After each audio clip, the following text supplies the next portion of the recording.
All right, welcome to the range, everybody. I'm your host, Ricky Bruley, and I'm here with my good buddy, Glen Blair. He's been on the podcast before. He joined us at the ATA show. We had a quick conversation with him there. And so we're just going to shoot a little bit today. Hollywood was going to join us. We were going to talk about, what he did to tune out the issues he was having in the last episode, but I think he had an appointment with his butt doctor or something this morning. I don't know. I didn't hear about that till just now. So. I don't know, so he couldn't be here today, but we got Glen. He's going to talk a little bit about his setup and his broadheads and like the process that he goes through in deciding what he's going to shoot for the year. An experienced bow hunter, shooter for a long time. We've known each other for almost 20 years now.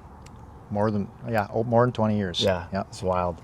So anyway, stick around. We're gonna do a little bit of shooting just to kind of make sure that our setups are still shooting good with field points, and then we'll jump into shooting with broadheads. Stay tuned.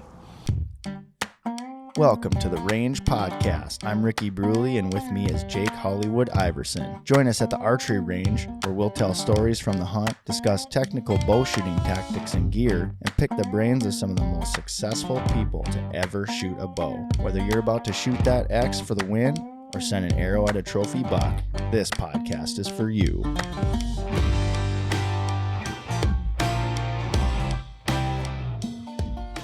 The Range Podcast is brought to you by Vapor Trail Archery, makers of the best bowstrings money can buy, originators of limb-driven arrow rest technology, and innovators of stokerized stabilizer systems. Half-inch group at 80. Field points. Yeah, we'll see if we can do anything with broadheads at that distance. We'll miss the target or something. We did plenty of that last week, so no worries about that. You can stand at 40. You're shooting 40? Yeah. Yeah, that's perfect. You shoot that one, I'll shoot this one. So we just got this new launcher moleskin for the Victor, for the blade. And when I put it on, obviously it kind of changed my point of impact a little bit, and I hadn't had time to adjust for it before we got here, so I'm just making a few minor adjustments. But while we do this, we'll just have Glen give a brief introduction on his bow hunting experience and just what's taking you around the block, my friend. Ooh, well, I guess I started bow hunting when I was about 13 years old, I suppose, something right around there, and been just in love with the sport of archery for my whole life. And so I've spent the rest of the years up until now chasing deer in the deer woods. We've been elk hunting, we turkey hunt quite a bit, been bear hunting. Over time, just like most, figured out how to be successful and done okay at this game. So I'm shooting right now 23 Revolt X. I believe it's a 23. I'm running Victor drop away. I'm a little more old school. I went with a spring steel launcher on mine and running a AccuTouch XL sight, movable pin, stokerized bars, pretty standard setup, 60 pounds, shooting probably 275, right in that range, and really accurate. But I chose Bowtech as my choice just because of the tunability of the cam system, right? So that's, for me, tuning is king, right? I need to be able to get the broadhead to the deer and hit the deer where I want to hit it, right? And I think that's been key to my success over the course of time, right? So I'm closing in on 100 deer with the bow and arrow, and hopefully this year, next year, will be the year. Yeah. That's great. So I have 10 bucks that'll make Pope and Young, and my biggest being 160 1/8. So very proud moment for me. Yeah. Shooting that deer, nice of a deer. I never expected to shoot anything like that in my life. Right. When I first started bow hunting, I thought, if I shot an 8-pointer, I was going to be really fortunate.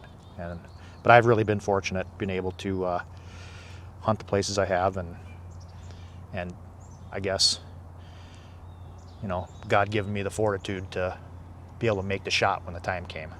And so with a back tension release, no less. back tension, Yep. Back tension always. It was back tension or quit at one point. And I know you know this story, but you know, we shot leagues years and years, and I got to the point where my target panic was so bad that I was going to quit. I came home from league one night. I told my wife, I'm selling all my stuff. I'm quitting archery. Oh my gosh. And after shooting for who knows how many years, and I ended up borrowing a obscure release from Ron Cormier, actually, an Carter Exit. It's electronic. Yeah. So it's a, you know, handheld, and it's triggered by a little button, and you can set it to go off at a constant interval or varying interval. Random, yeah. And so I used that. I learned back tension with that, because you'd stand there and draw back and push the button, and you'd just have to wait until it went off, and so you learn how to aim again, right? So it was the craziest thing. And after I used that, I hunted actually too with a hinge for 4 or 5 years, because I was afraid to go back to a trigger. Yeah. So, but it worked out pretty well, and you know, the whole back tension thing is now just instinctive for me, and but I've been I think this is going to be, wow, my 46th season this year. Older than you. I've hunted more years than you've been alive. Yep, you have. I was just thinking about that. I'm gonna be 45 here in like a week, so that's crazy.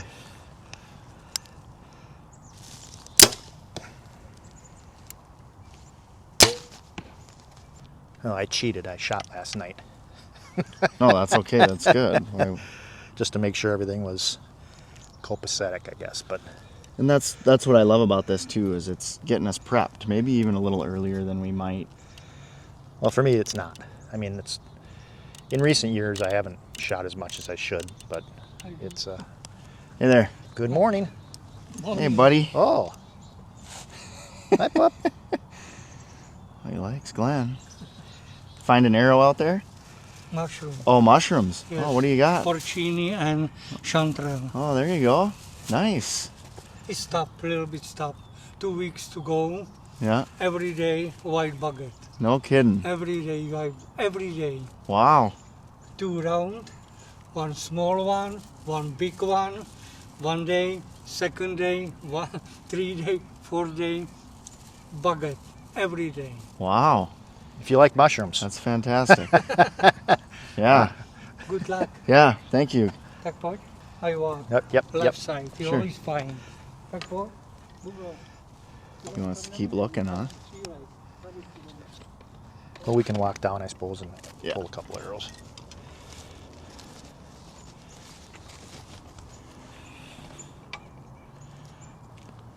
Sitting here talking to you, and I moved my sight, but I moved it the wrong way.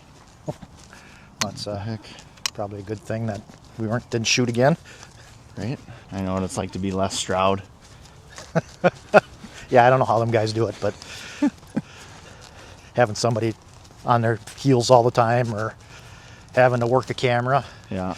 Okay, I brought it in a little bit, I guess, but you're looking pretty good.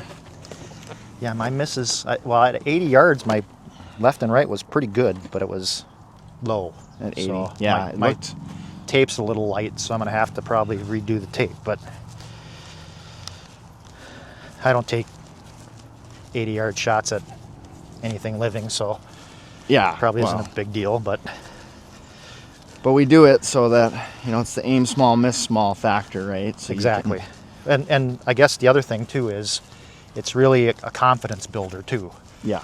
So, and that's what I've seen it as a lot during my time, is that if you can stand up and at an 80-yard or 100-yard bale and be confident that you're going to be able to hit it where you want to hit it, right? That's a big deal when it Right. comes to archery. Yeah. And because that's the kind of confidence you need when you have a deer walk in and you need to make the shot, and it has to be accurate, right? Because there's, you know, there's no excuse at some level, right, for making a poor shot on a deer. I mean, I know it happens. Everybody's done it. I've done it, right? But preparation, right? The more you prep, especially shoot broadheads and shoot your bow, the less likely it is, right? And I know you, on the last video, you guys talked about the whole broadhead test through the Metro Hunt and stuff Yep. like that, and we instituted that for that very reason, so that we could get guys on the range with broadheads, actually shooting under some pressure, you know, with their cohorts standing there watching them, and having to make a shot, right? And it's pretty amazing because even as coordinators of the hunt, you know, we have to set the example, right? So we Exactly. shoot it too. Oh yeah, oh, yeah. And you get up there and your heart rate starts think, going up. It's pretty nerve-wracking going up there knowing that, like, if you miss, You fail it the doesn't test. look good as a coordinator, right? Exactly. So, but at the same time, it proves that point that it doesn't matter how much experience you have, and Oh, even yeah. just getting in front of that group of guys and having to try to, you know, Perform under pressure. right? perform under that pressure, get your heart rate elevated and Yep. everything, and so it was a But great that's a good test. experience, because that's what it's like when a deer comes in, then you know you're going to shoot. Yeah, exactly. You know, there's a lot of pressure there to make the shot, right? Yep. And I know that, you know, we've tracked hundreds and hundreds of deer, right? And it's hard for guys to get to that point where they can actually perform under pressure like that consistently. And you know, it's tough. You got to really want it.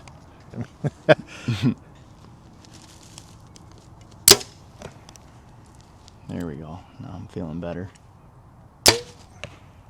Oh, that was low. Saw a video of a gentleman yesterday kind of ripping on Bowtech pretty hard. Yeah, that's commonplace.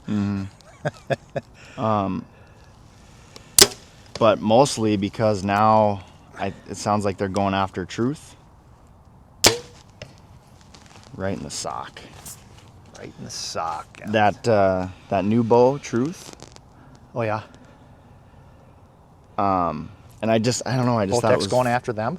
Yeah, probably. Well, because Kevin Struther is working with Oh. them on their new design, and so, you know, I believe he was the brains behind the original binary cam. Yep. I'm gonna shoot one more here.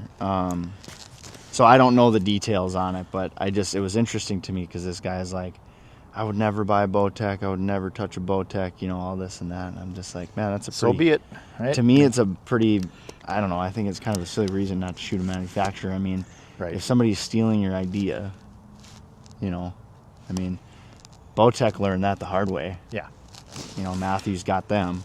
So I don't know, it's just, that Kevin Struther, man, I don't really know what to, seems like there's just drama surrounding that Always man has everywhere been, he too. goes. Yeah. Smart guy, but I don't know. Seems to have that, like you said, following him all the time. So Because it seems like he manages to burn a bridge with every company, but then there's still companies that want to work with him. So to your point, smart, Yeah. right? Like understands engineering and archery. innovative too, right? Very well. So, But man, I am just shooting like dog poop over here. What is this?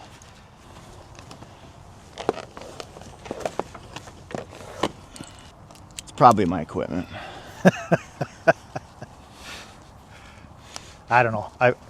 I've chosen Bowtech, and I've really never had any issue with any of them I've had. I've had a bunch of them, Yep. and you know, but to each their own, right? I mean, the equipment that's out there today is really good, Yeah. no matter who makes it. Guys, or the companies have figured out that they need to step up and make really high quality equipment, or they can't compete, and they've done that. I mean, you look at, I think PSC is a good example, right? So for a long time they weren't really in the whole pro shop scene as much, right? And they only offered box store type of equipment. Yeah, kind of lower end, mid-range stuff. Yep. Yeah. And for whatever reason, I don't know if it's maybe the innovation, right? Shepley came up with new ideas, and they started back into the pro shop, line of bows, and really make some cool stuff now. Yeah. Right? High Yeah, end. That Evolve cam is impressive. Yeah. As And far all as the the draw companies, cycle goes, all the companies have done different things. And, I think now Bowtech had it, in my opinion anyway, had it figured out way before everybody else when they came out with the overdrive binary.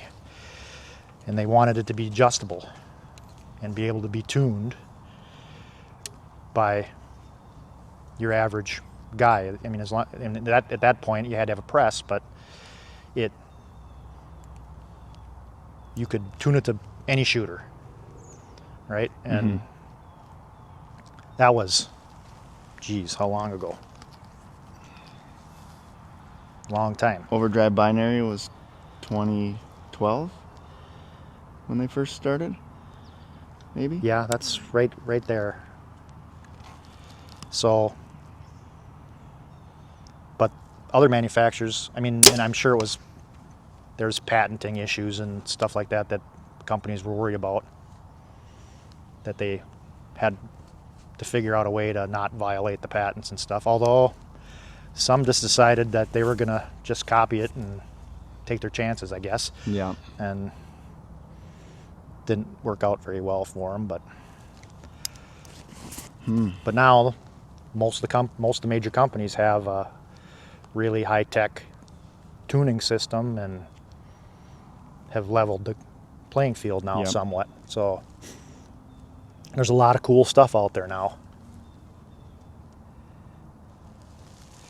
Yeah, I shot Bowtech for many years, and I think they make a great bow. And so much for me too these days is relationships. And I just got to a point where I don't know anybody there anymore. Yeah.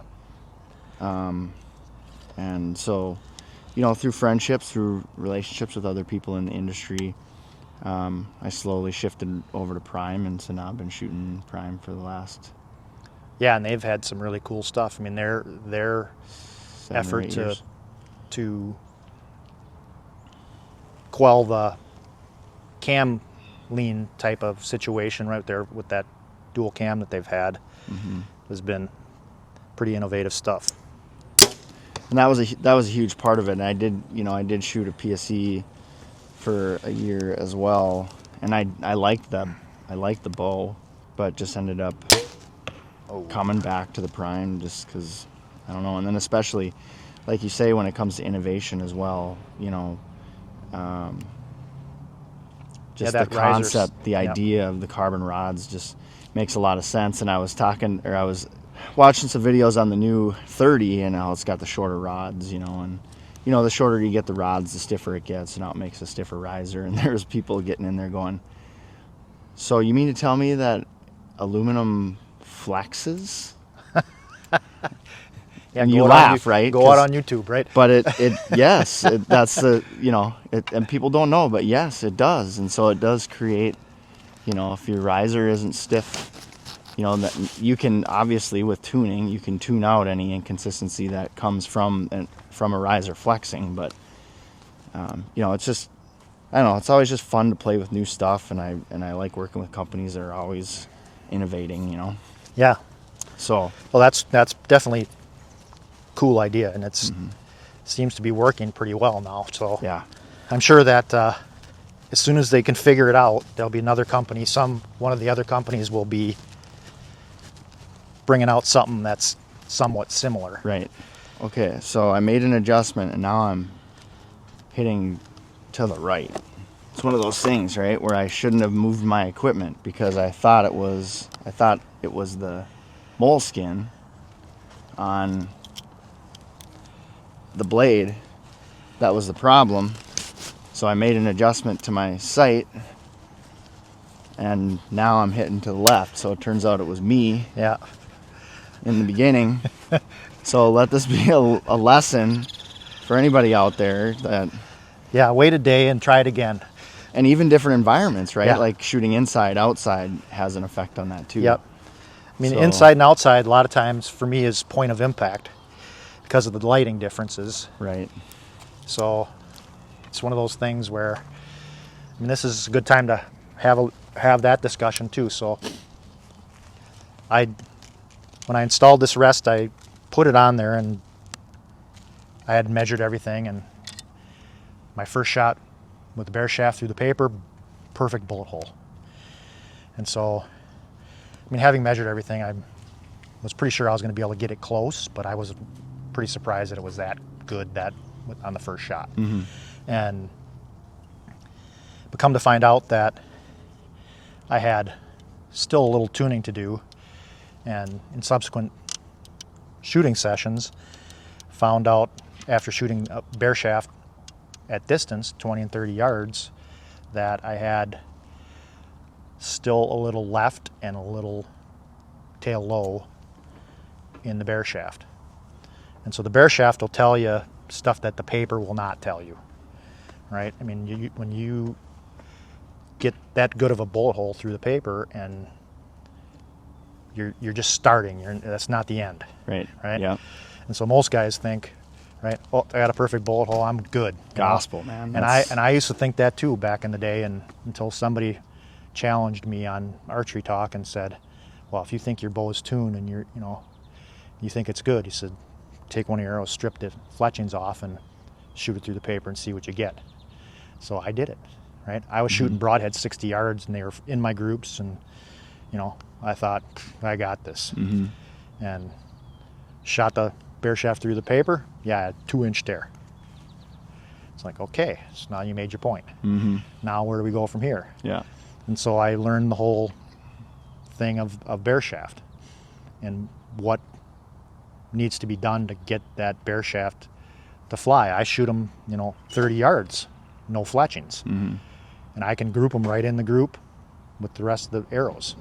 And, that's really helped figuring out the whole Broadhead flight thing, right? So I shoot fixed blades, right? I have for a long time. I'm not a huge proponent of open on contact, so expandables, right? I know that there's some good ones out there, and guys want to shoot them, more power to them, right? It's just, I would say, just make sure your shots, and if you hit the deer where you're supposed to hit them, right, you can kill the deer with pretty much any broadhead that's out there. Right. Yep. So, but I learned too that this is an old lesson that I learned years ago and really forgotten about. But after finding out I had tail low and a little left, I made a left to right adjustment, shot, got that, so my arrows were sticking in the target perfectly parallel to each other, still a little tail low. So I adjusted my rest, and the adjustment for the tail low is to bring the rest down, bring the point down, where it's more in line and stuff, and then shot again, expecting, and here's the lesson, right? Expecting it to be, better. Mm-hmm. It got worse. And the reason is because these rests, most limb-driven rests, they support the arrow through, 60 to 70% of the travel forward before it leaves the string. Mm-hmm. And when the tail is low like that, it provides more support than it normally would if the arrow was leaving perfectly. Mm-hmm. And so once I got to that point where I had lowered the rest, and now the arrow's coming out of the bow nearly perfect, right? I found out I had even more left. So I shot 2 or 3 times, and now the arrow's parallel knock to point, but it's tail left, like a lot. And so it's not getting as much support from the rest left and right anymore, right? Because it's traveling really straight. But now that the point is not helping the arrow drag on the rest as much, it is free to come out at some sort of attitude. Okay. And so after a couple little adjustments, had it shooting dead straight into the target with all the rest of them and everything. So with that left tear, what did you do to eliminate that? Okay, so if you're shooting a bow that shims, so if you're shooting a shim bow, that you got to shim the cam left or right, right? Or with this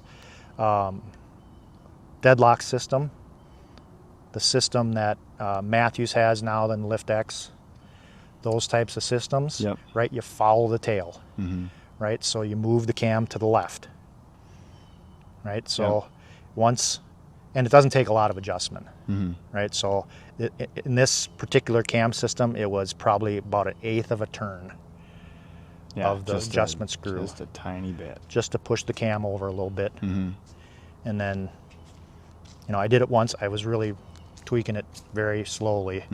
So on the third try, right, I was like just moving it 1/8 of an inch at a time. And Yeah. a little goes a long way in that respect. You know, I mean, if you're shooting a overdrive binary or something where you have to lean the cam, then you're going to need a press to do that. I mean, most of the bows nowadays, right, don't require a press anymore to do some of those adjustments, right? And I know this system has those. Yeah, you can Little- shim it. These little shims. Oh, this one doesn't. This is different than the ones I've seen. Yeah, you can pop. Well, you can pop that shim out, and then they've got different thicknesses, so you can move Move the it cam. over, yeah. But it's not as infinitely adjustable as, say, Right. like your deadlock system. But most of the time, like we were talking about, right, you don't need to move it much, No. right? I mean, it takes very, very little movement to get it to the point where it changes Right. the way the arrow comes out, right? So, and then you also can move the rest in concert with that to make sure that you are close to your center shot, right? And I mean, we've had this discussion too before, right? Center shot is, you know, listed by the manufacturer as some distance away from the riser, right? Center the arrow to the riser. All right, so we're just gonna go walk a little bit, but so kind of where we left off was we were talking about center shot and shimming the cams and stuff, and then Something happened to the camera. yeah, and then mentioned you know, just about like the tuning and how you can, you know, there's all kinds of different things you can, old school ways that, you know, now we've got tools to do a lot of those things, but like I was saying, you can, you know, advance a cam a little bit over another one, or you can adjust your tiller to get some adjustments, which is basically the distance between the inside of the pocket to the string. Right. And you adjust that by, you know, turning in the limb bolt in or out, whichever way is necessary to make the adjustment. But we've got all these, you know, tuning technologies now that kind of eliminate some of that, but those are other ways that you can go. Like I said, it's old school stuff, and it's still being done by pro shooters and successfully too. Right. So there really is something to it. You know, we're talking about tiller, right? We're trying to equalize the pressure of the limbs, right? That's really essentially what's happening there. And once you get that to the point where you have equal pressure top to bottom, that's going to eliminate a lot of your high and low knock type of tuning issues. Yeah. And Let's see, I got a target right here. yep, what do we got? Shoot this one.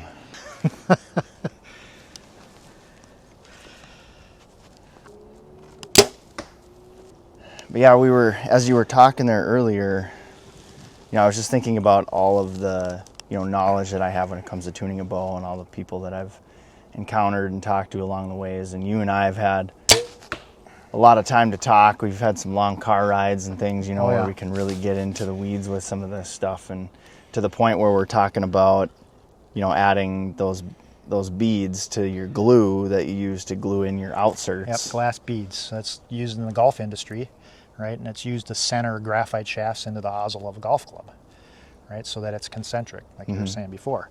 And for these glue-on outserts that you see on a lot of the arrows, right? You have to sand the shaft and you have to create some gap in between the shaft and the outsert to have glue in there. But what you create too is the ability for that to off-center itself. And I've had that happen, right? I had made a jig so I could stand them up perfectly straight, you know, level and everything. And what ends up happening is that there's just enough gap where the outsert will slide one side or the other. Yeah. It's not not tilt, Doesn't right? tilt, but it just, It just slides over and then rests itself on the shaft on one side or the other, right? And then when you spin it after it's dry, it wobbles like this, right? Not like this. Yeah. And then good luck getting them off. I've tried to get them off. It's just a... So yeah, I love that, you know, you've really helped like challenge my thinking, and when it comes to like the technical side of tuning a setup, and we can actually just walk down, we'll pull, and then we walk straight out so you can carry your bow. But it's just really challenged my thinking and helped me to, like, engineering wise, really think deeply about why is something happening, or understanding, you know, the things that need to be adjusted. And even then I'm like, you know, I hit those snags where I'm like, you know, call Glen or call Frank, or, you know what I mean, see what the thoughts are on why these things are happening. Yeah, and it's just one of those things where, you know, you're just not going to think of everything. Even the most talented engineers in the world that are designing spacecraft and all this other stuff, right? They have their issues too, right? They just can't think of everything. And so having multiple brains working on it, right? You always are able to see different aspects of stuff that you might not consider. And so when it comes to like broadheads, you alluded to that a bit in regard to your decision making when it comes to fixed blades or mechanicals. And then from there, what have you done typically to decide, okay, which fixed blade am I going to shoot? I mean, I feel like you've been shooting the same thing for quite a while, but I have. Back when you were trying to figure that out or narrow that down, what were some of the factors involved in deciding which fixed blade you were ultimately going to shoot? Well, back in those days, my wife and I were newly married and had little kids, and so I wasn't able to spend a bunch of money buying stuff for archery hunting, right? So I had to have broadheads that were durable, right? And so that takes some of them out of the question right away. A lot of the replaceable blade heads are, I mean, they're durable enough, they work well, they're really sharp, but a lot of times you shoot them through a deer into the ground and the blades are done. Yeah. And so then you're having to buy blades for them, right? And so it's somebody who's struggling to have equipment, you know, to use for hunting. Ruining a broadhead is a tough deal, right? I mean, so try to eliminate that too. So I end up finding G5 Montec, which are resharpenable and very, very durable heads. And so when I tried those out at the beginning, it was right after they opened up the doors way back, and shot a couple deer with them, and I suppose you can say the rest is history. Yeah, they're right? celebrating 25 years this year. I've been shooting them since the beginning. Yeah. And sharpening them is really simple too. The design is set up so that you can just lay that blade flat on a flat stone or a file, right? So I've seen guys do it on a big wide file. Yeah. Right, works really well. You know, there's a little finesse there to get them really sharp, right? So I sharpen them right out of the box. I mean, they're sharp enough, but That's one of the big gripes you hear about people saying about that particular head, is that they're not very sharp out of the box. And I don't know. I've shot them out of the box, killed deer with them, had good blood trails, right? Again, the key is putting the arrow in the pump room, and usually it's not an issue.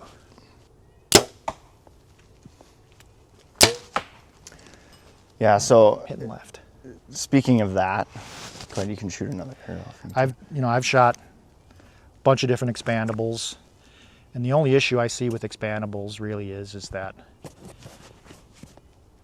the expandable heads burn a lot of energy.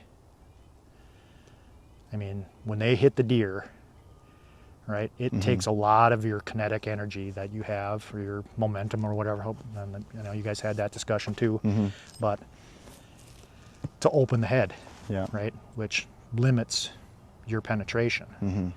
So when you watch the TV shows, right, and them guys are all shooting rages or whatever kind of heads, that are expandables and stuff, and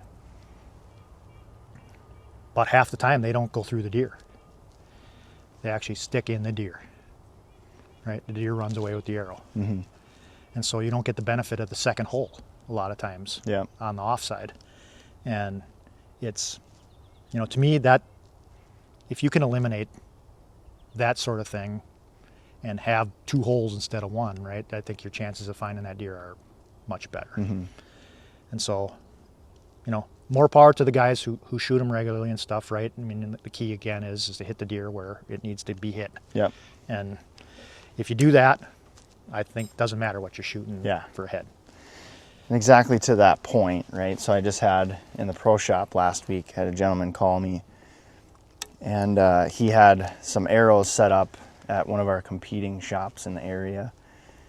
And he was kind of complaining, he was like, well, he's like, I wanted to have a setup that I could use for both elk and for whitetail. And after he explained to me what arrow they set him up with and everything like that, he said he was getting real poor penetration on elk and he was really struggling. He wanted to change it up. And I was like, well, I mean, I got to be honest with you. It sounds like they set you up with what you need.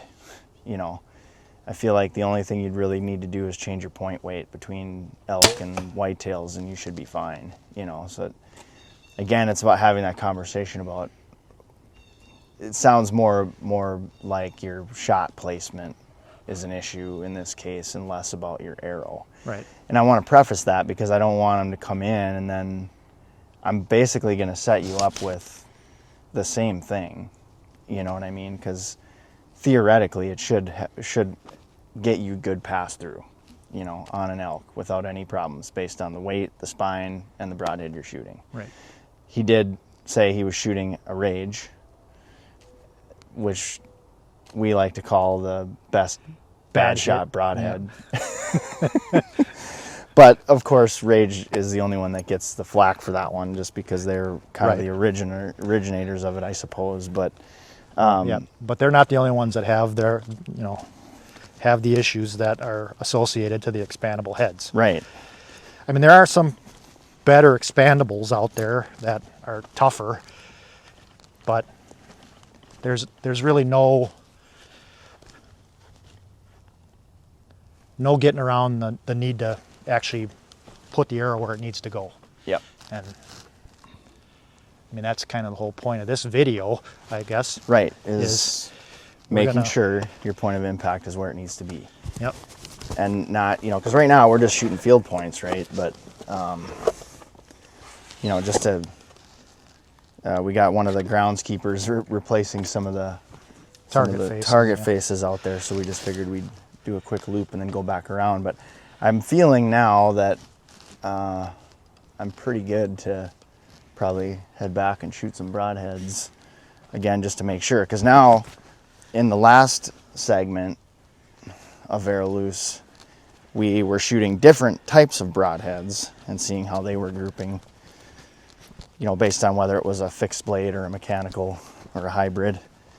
And then, so now I've narrowed it down, and I'm gonna work on the hybrid and see how it's doing and grouping today.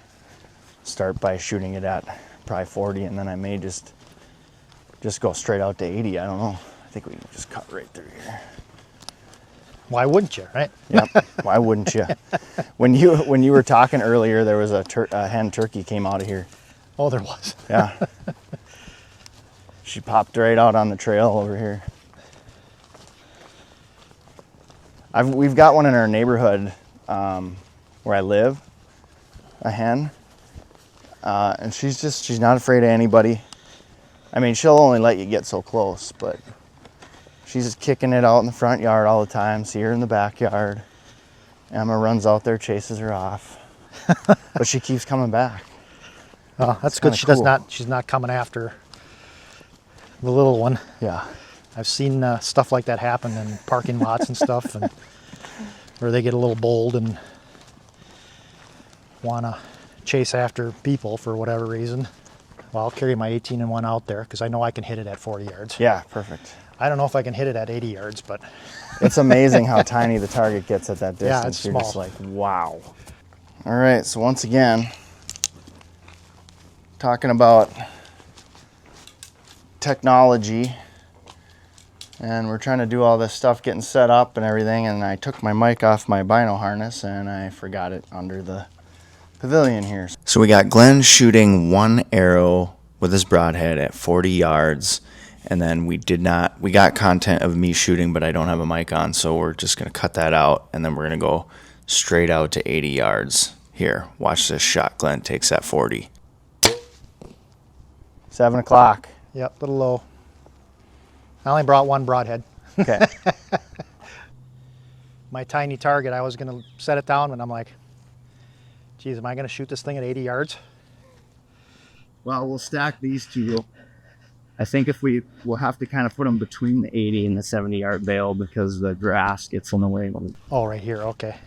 A little bit sketchy, but Yeah, there's not much room in between. wouldn't be very much fun if they didn't do some sketching thing. I guess, right. But yeah, so we just moved the bales out to 80 yards, and we're gonna shoot some broadheads through it and kind of check that out and see where they're grouping. And just wanted to thank you all for your patience, and we're just kind of winging it out here, so we're trying to be as entertaining as we possibly can. We probably So- should have, well, we had a little more room on the right then. We do. So we're right up against the wooden posts on the left. Well, hopefully don't pull nothing too far to the left. Good thing we're snipers. Here we go. More? Okay, so here is Glenn's first arrow with a broadhead at 80 yards. Ooh, Left. Swung to the left right at the release. swung to the left. All right. How's the height? Height looks pretty good from what I could tell. Yeah, I drifted off to the left when it went off. All right, so here is my first group at 80 yards. Boy, that's target small. 2 o'clock. 3 o'clock.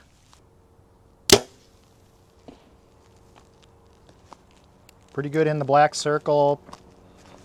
9:30. I'm gonna say it looked left a little bit. All right, so yeah, we'll see how we did here.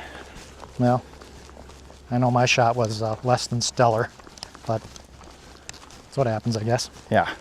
I haven't shot broadheads this far for a while. Well, again, it's just to see like where you're like, okay.